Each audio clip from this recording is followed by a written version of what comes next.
Do you sometimes struggle with making sense of these interest rates because you hear about the Fed raising rates, but then it doesn't affect the mortgage rates? So that's what we're going to be talking about today. You joined us here on Beyond Real Estate with Jalen, discussing this topic at hand, and we want to dig into the Fed.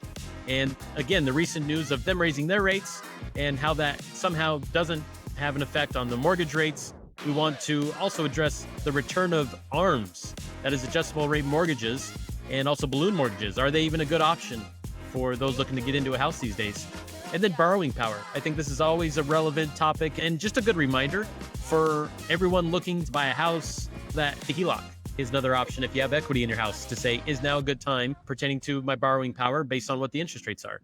So join us to discuss this topic further.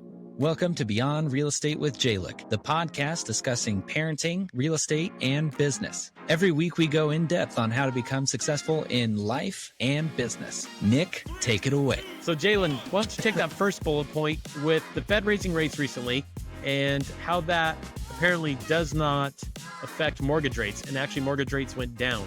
Make sense of that for myself and everybody listening out there. A great question. I know that a lot of people have a lot of confusion with this, and if you listen to the news, they have no idea what is going on either. You don't hear it too much in the news that interest rates decided to go down, even though the Fed went up. They just tell you the Fed went up. So the Fed went up and interest rates went down purely because the interest rates already went up, knowing that this interest rate hike was going to happen. Earlier this year, the Fed already warned us that they were going to have at least 3 interest rate hikes sometime in the year. And that's why in that February, May timeframe, we had interest rates go up by, in 1 week, 0.5%. Lenders that give out money for mortgages already took this Fed hike into account when they raised interest rates that last time.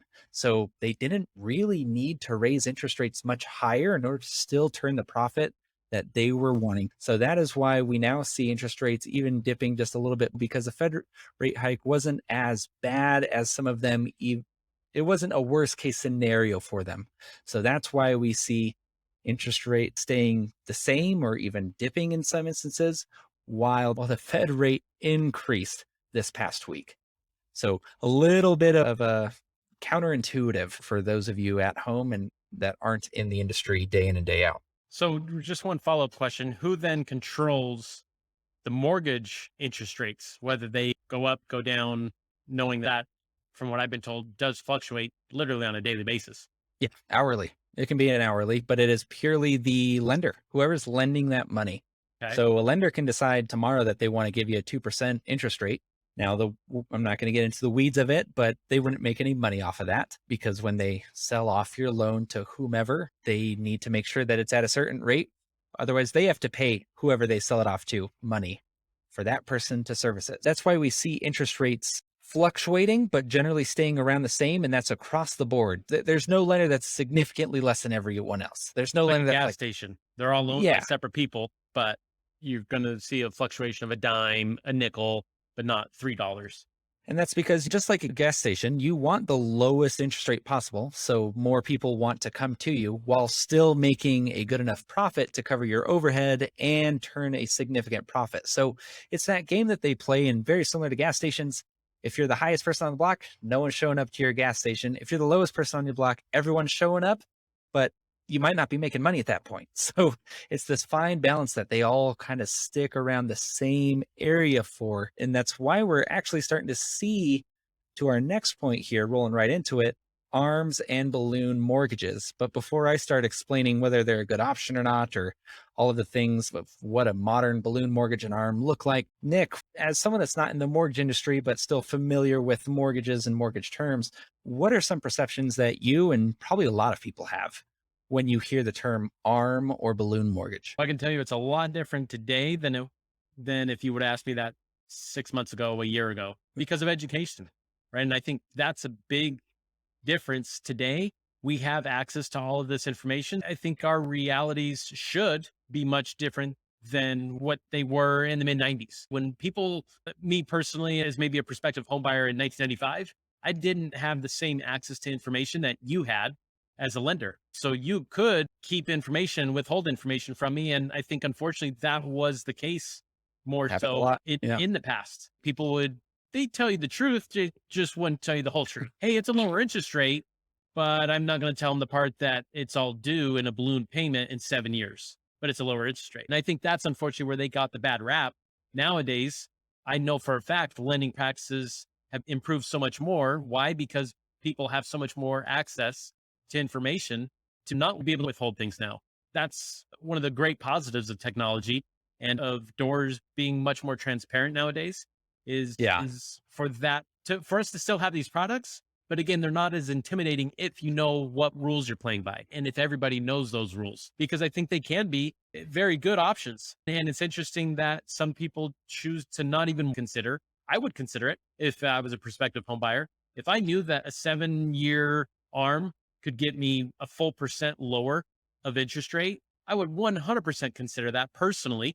Not saying everybody should, but for me personally, I'm thinking, okay, that interest rate is going to fluctuate within the 7 year window, number one. So not if, but when it dips back down, it doesn't have to That- dip 2%. Even if yeah. it dips a 0.5% or 0.75%, I'm talking to my lender and saying, hey, let's refi and let's Yep. take advantage of that. Right. Yep. And now you get into your fixed 30-year fix and you have those conversations. And let me quickly make one correction on what you said there. The interest rate doesn't change in that first term period. So if it's a 7 year arm, that means those first 7 years, you have a fixed rate. You have a Right. fixed interest rate. You're not Right. going to get any surprises. They Correct. can't change the interest rate on you. It's after that 7 years. Then it Right. starts adjusting depending on the loan. It can be every 6 months. It can be every year. Yep. Varies there. But yeah, just wanted to make that quick clarification. Yeah. You can fixed rate for that first term period. And then after that, it fluctuates and there's caps on that as well. So it's not going to go up infinitely. There's Right. both a ceiling and a roof for what the max can be in a single fluctuation and in a lifelong fluctuation. So Yep. just things that weren't there all the time. And then where else, the other direction I was going to go with that real quick is who's to say I'm even in the same house in 7 years, right? People don't hang in the same place for the same amount of time that we used to. And again, Nope. that's not an everybody thing, but I know based on, again, job choice, some people are in remote work right now that aren't going to be in remote work in 3 years' time, and they're going to have a new career, maybe in a different city. And now that 7 year arm, it played its role, right? Military. That's a big Sorry? one. That's a Yep. big one. You're stationed somewhere for 2 years. Yep. Why do you need a 30-year mortgage with a higher interest rate where you could have a 5-year arm? You're never going to see the end of it. So you have a lower monthly payment for those 2 years you're there. Yep. Arms and blue payments have had a fun life for the last 10 years. Years before COVID and all the craziness that happened there and historically low interest rates, they had a bad rap. Then COVID happened, super low interest rates. Arms and 30-year mortgages were about the same. Again, they couldn't lower the interest rate anymore without losing money as lenders. So they were all about the same interest rate. So it didn't make sense. I can lock in for 30 years. I can lock in for 5. I'll just lock in for 30. Maybe I do stay here longer. Who cares? It's the same rate. Now that we're seeing higher interest rates for a 30-year fixed, you're seeing ARM as being a lot more desirable. And with some interesting marketing tactics, you're seeing those numbers a lot more. You just don't know it. Everyone that's offering that 4% interest rate, they're not telling you it's a 3-year arm. They're just telling you that they have the lowest interest rate in town. Yeah. Which, little note to everyone, every lender can offer any rate. You just have to ask how much you have to pay to get it. So just don't be caught by that guy says I can get a lower interest rate. It's like, what interest rate? How much are you being charged for it? But let's briefly talk, and we've already hit on this. Who are these good for? Because a 7-year balloon or a 5-year What's arm. a balloon though, Jay, for the novice maybe? Very similar to an ARM in that you have a fixed rate payment or interest rate for the first however many years. Usually 7, 10 are the most common ones that you see most people get.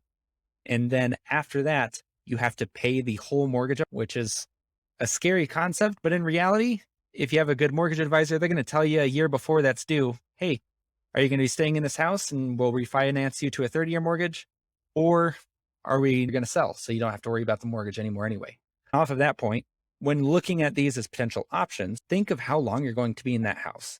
Here's a scenario that a lot of people don't think of. We're buying this house. We have some teenagers. They're going to be moving off to college. So I'm going to actually need to downsize in the next 5 to 7 years. A 7-year fixed rate payment with a lower interest rate, a lot better than something that's a 30-year. I don't need 30 years. I want to downsize. So these types of options are really good for people who know that they're going to be in this house for a short amount of time. And the average person only stays in their house between 7 to 8 years. So even if you're like, no, this is my forever home, forever homes only last 7 to 8 years. It's honestly not a bad idea to go with an ARM option, have a lower interest rate. And then if you end up staying in that house for a longer period of time, great. You can do a 20-year mortgage, which have lower interest rates than 30-year mortgages.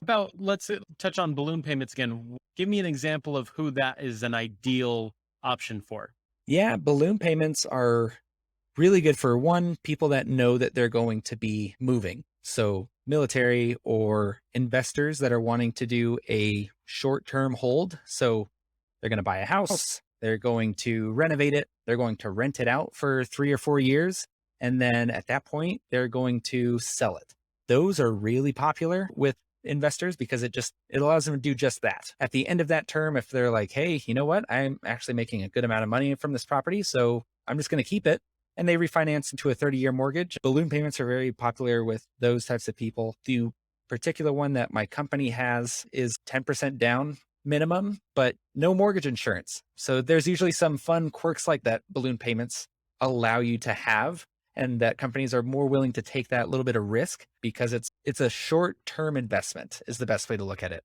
The shorter the term, whether that's on an ARM or a balloon, the better the interest rates, because the banks understand that you aren't going to hold this for as long and you're paying all this interest up front, which a majority of your monthly mortgage payment is interest. So they're still making money off of it on the short term with lower interest rates. And they know you're going to refinance after that, or you're going to have a higher interest rate once that ARM ends, or you're going to refinance with them again when that balloon is almost done. So Right. it's really is a win-win if you play it right. Sure. The banks are happy, and so is your pocketbook. And I think ultimately those balloon loans and ARMs have gotten a bad rap because, again, people just don't understand them. They know they're different. They know they're riskier potentially. What if I get stuck with a bad rate? Like you said, if you got signed up for a 5-year ARM, you start talking to your lender on year 4 to start mapping out what your options are. Where are rates today? Where do they think potentially that they will be in 6-ish months, and you start mapping that out. Or you can, there's no time limit. You get rates were brilliant and drop dramatically in year 2 of that 5-year loan. You talk to your lender. There again, it just takes initiative and a conversation to know, again, where you're at. 100%. And now let's talk about the biggest benefit that a lot of people don't talk about when it comes to ARMs and balloon payments. And that is going to be buying power. So when you have these loans, again, since they're shorter terms, they're not as risky of an investment for the banks. They want to incentivize you to get them. How do they do that? With lower interest rates. Now that you have a lower interest rate that you're getting qualified off of, you can qualify for more money when going out to buy. So in today's raising rate environment, or it's flattened out for the time being, as long as nothing crazy has happened since this recording, but you're able to borrow more. And now when you go out and look, you're able to still put forward a strong offer. The beauty of these things too is listing agents don't care if you have an ARM.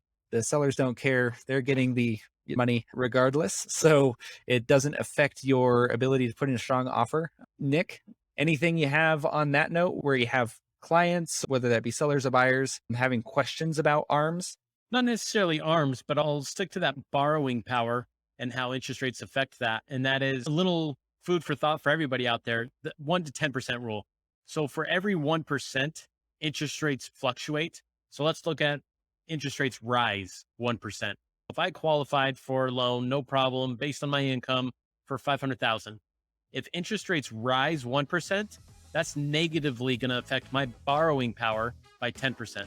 So what does that mean? Dollar world, that's 50 grand. So a loan that I could afford the monthly payment for at 500,000, if interest rates bump from 4% to 5%, I'm now comfortable with that same monthly payment to look at a house and only able to borrow 450,000. But the reverse also is true. So if interest rates are currently at 5%, if I was comfortable at that 500,000 mark and interest rates dropped a full percent, now I can look at borrowing up to 550,000.